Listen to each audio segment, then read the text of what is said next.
Hi,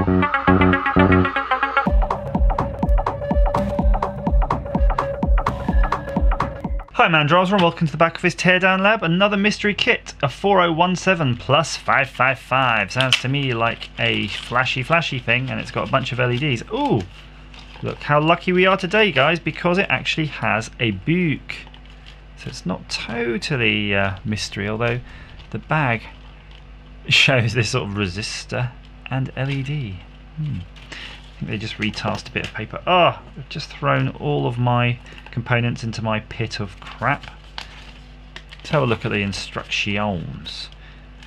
Is it some sort of VU meter? Wow, it's humongous. I'll have to scroll it, guys, scroll it. So if you know some Chinese, I'll leave that there for a moment. Please feel free to tell me what this kit does. A CD4017, so that's going to be one of those chips. Yep, 4017, and then a 555 should be somewhere. Oh, I think I know what this is. I think I know what this is. Is there a 555 chip as well? Yes, there is. Where does this go? It must be there. Oh, there's a, yeah, it's a 555 chip, and there's a capacitor in the same footprint underneath, which is annoying. That's fine. What this is, right, this is going to be a decade counter. I reckon this is going to pulse, and it will be based on this electrolytic and variable resistor ratio. That'll be its oscillation frequency, and this will be a decade counter, because 1, 2, 3, 4, 5, 6, yes. So this will go, and as you twiddle this, it'll go dring dring. You'll see, like Crazy Frog. And then here's the circuit, and you can see them all lined up there. See, they're all buffered by the same value of resistor, so that's nice for me. Lots of 1Ks. Trigger. So yeah, this will trigger this part of the circuit.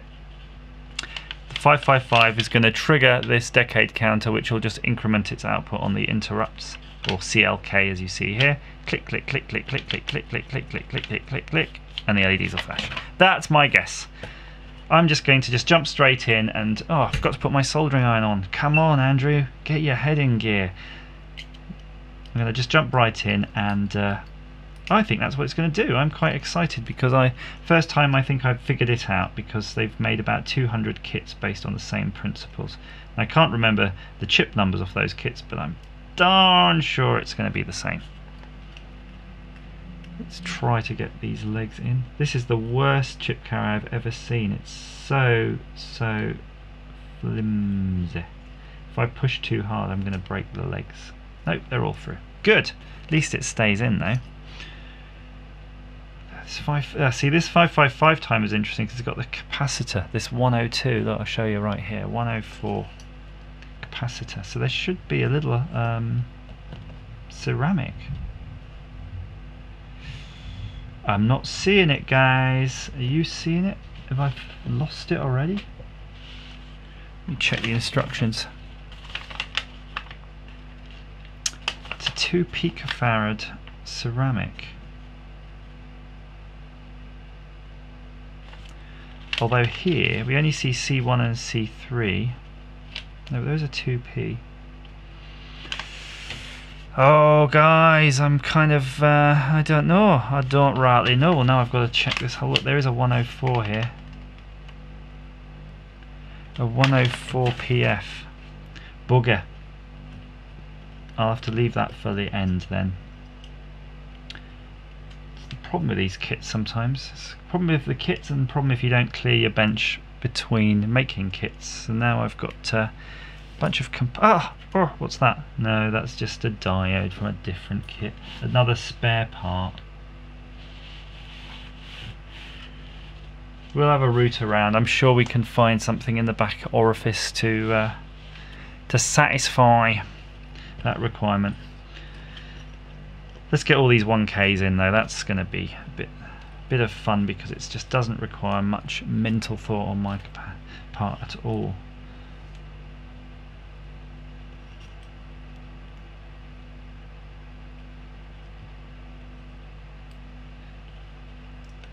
So have a look at capacitors if you don't know much about capacitors. They're sort of interesting beastie.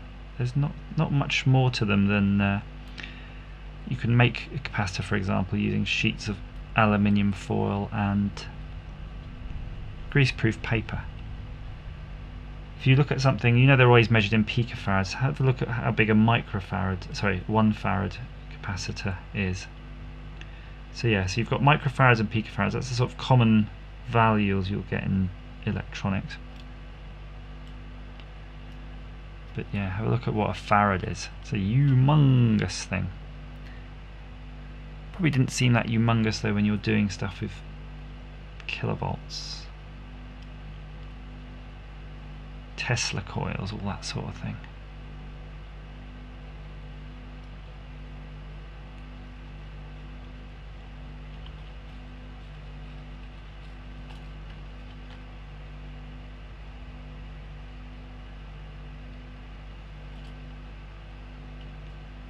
Just going to poke these all through.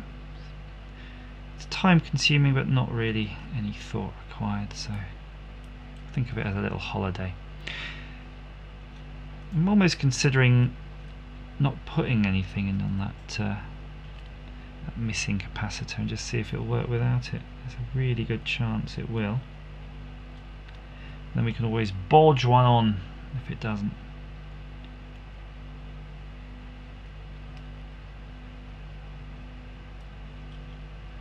So that's all our 1Ks. That almost happened too quickly, so there they all are, sitting in place. That whole mess on the back. A whole mess of wires. Let's just jump right in, tack them all.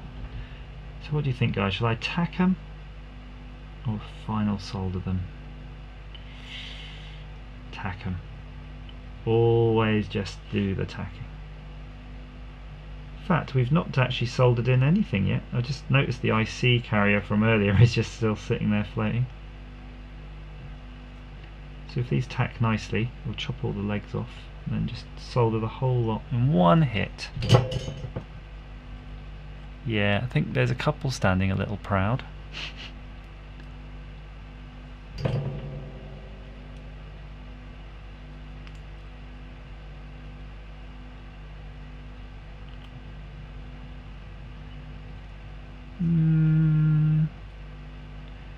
Yeah, I mean, frankly, I'm happy enough with those. They're not quite as nice as I'd want, but well,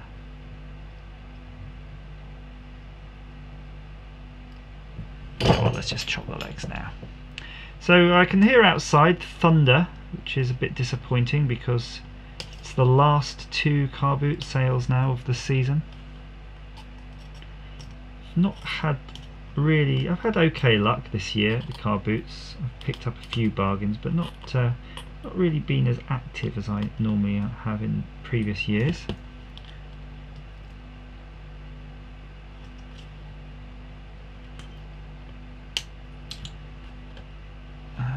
Look at this, what a mess.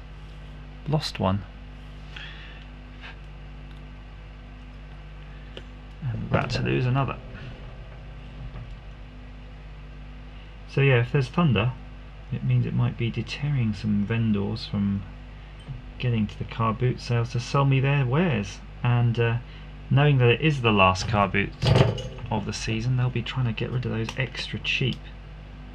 So last weekend I picked up a Wii with a bunch of games and a few accessories for £5. So I was pretty pleased with that. But I'd like to get some additional Wiimotes and some nunchucks.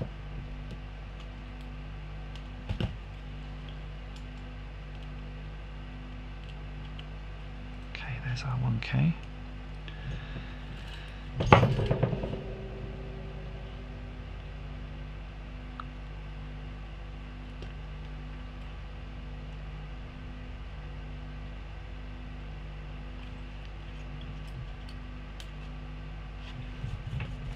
Great. That's that big burdensome lot out of the way, so we can now just focus on the IC carrier. I can feel through the handle of my soldering iron that the soldering iron tip has actually worked its way loose. You can see there's a nut on there that has to be tightened up to just keep everything in place.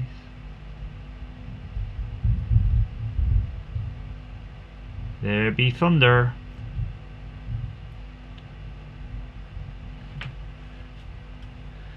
Let's just see if I can use these. Yeah, it's It's fine, it's good enough. Just one more to do. There we go, long leg positive, remember on the old LEDs? Joo joo, joo joo. They never remade Knight Rider, did they? Well, you know, I mean remade as in the last sort of 10 years.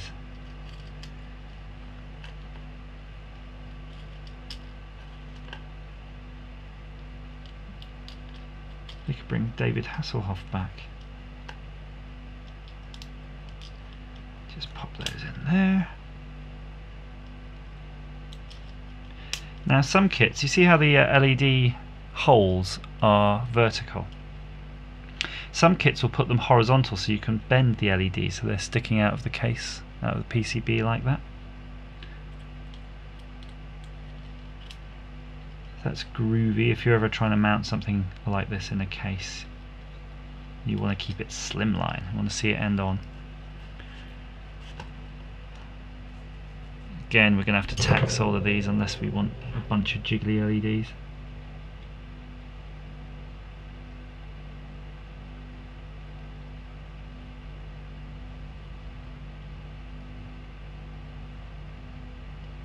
Still, it doesn't take that long, does it? Really?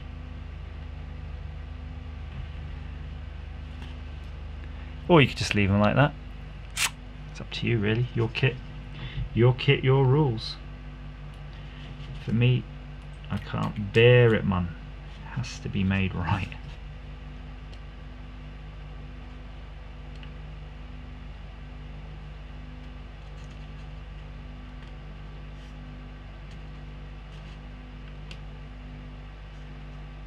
This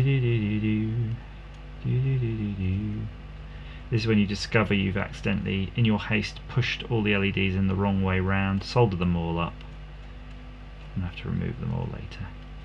It does happen, you know. Take your time.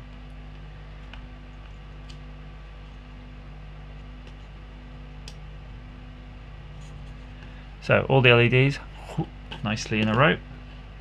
Fortunately, the other leg is easy to access, so that shouldn't take hardly any time.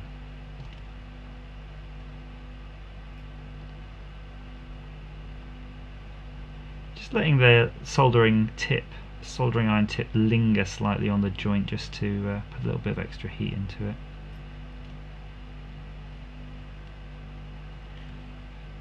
Yeah, those LEDs actually moved.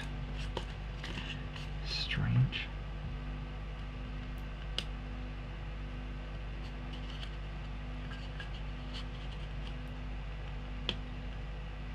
Might just be a little bit too hot, or the LEDs themselves are actually just holding quite a lot of heat, so the second pin hadn't quite set.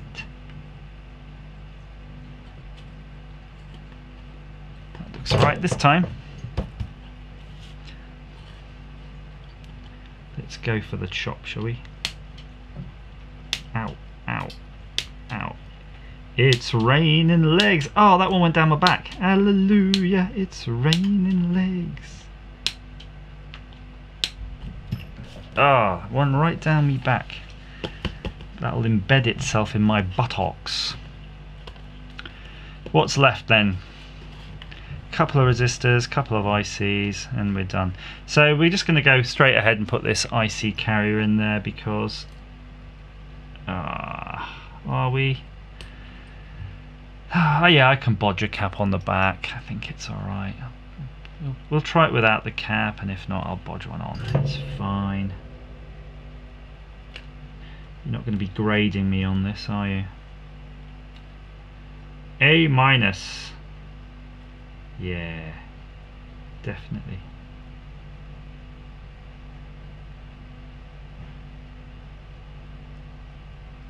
Okay, get those out of the way.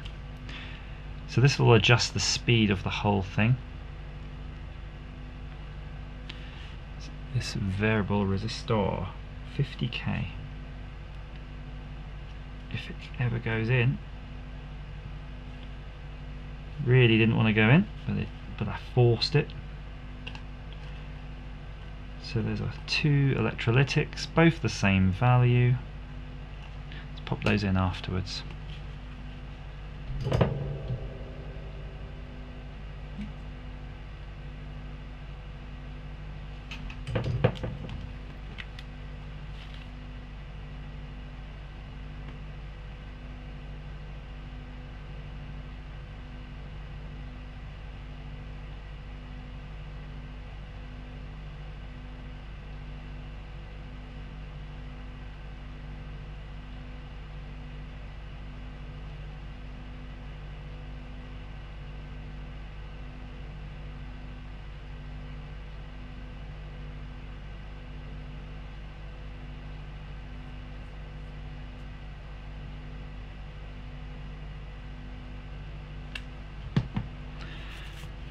So the electrolytics, the filled terminal is the negative, so that's the short leg.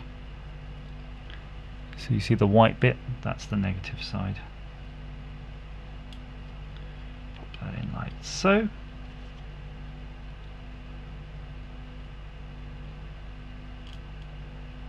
We're almost there. So we've got two legit components to fit, and then one that we really don't know, that mystery capacitor that's missing.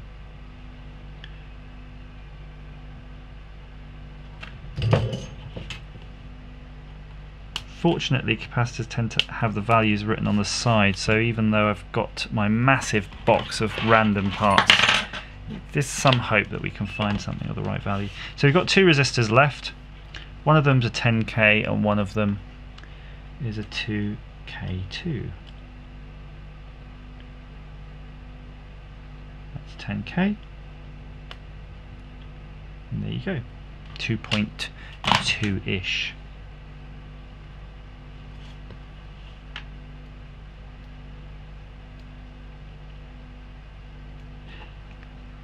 Unusually for kits, this one came with a really nice massive terminals on the end. Sort of quite inconsistent really from the different manufacturer kits what they give you, so this one's almost instantly integratable into anything you're making.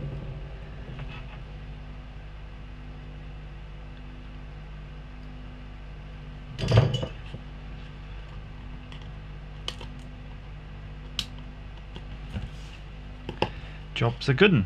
Right, let's get this component in.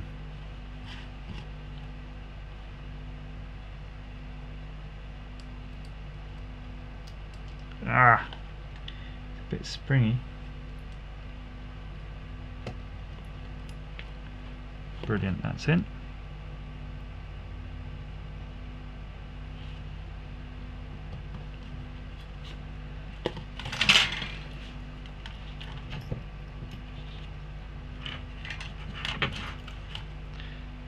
So there's our ground, here's the bottom one.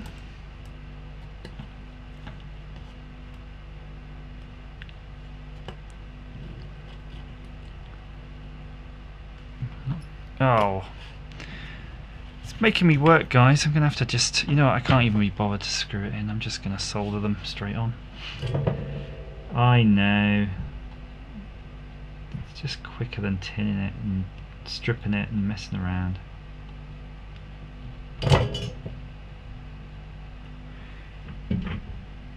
So I've got my power supply set to 5 volts.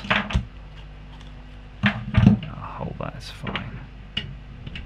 Well, hey! So I guess we didn't need that capacitor after all. Seems a little bit on the fast side, doesn't it, guys? Let's turn it down. Yeah! So your Cylon-O-Matic.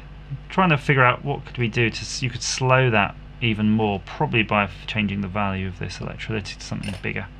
Give you a different range. So there you go, slow pulses. Trippy.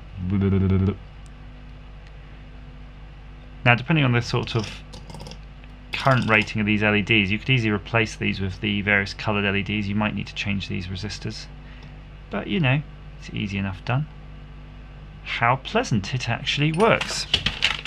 So if you want to make this kit, which is obviously some sort of light chaser kit for your own personal disco in your house, it's the CD4017 plus NE555. I'll try to leave links down below on where you can get it. If not, just ping me and I'll root one out for you. Please like my video, click subscribe, and actually feel free to comment down below. I love your comments. Let me know your views on this amazing light chaser and if you're going to incorporate it into your own kit style Knight Rider car. As ever, thanks for watching.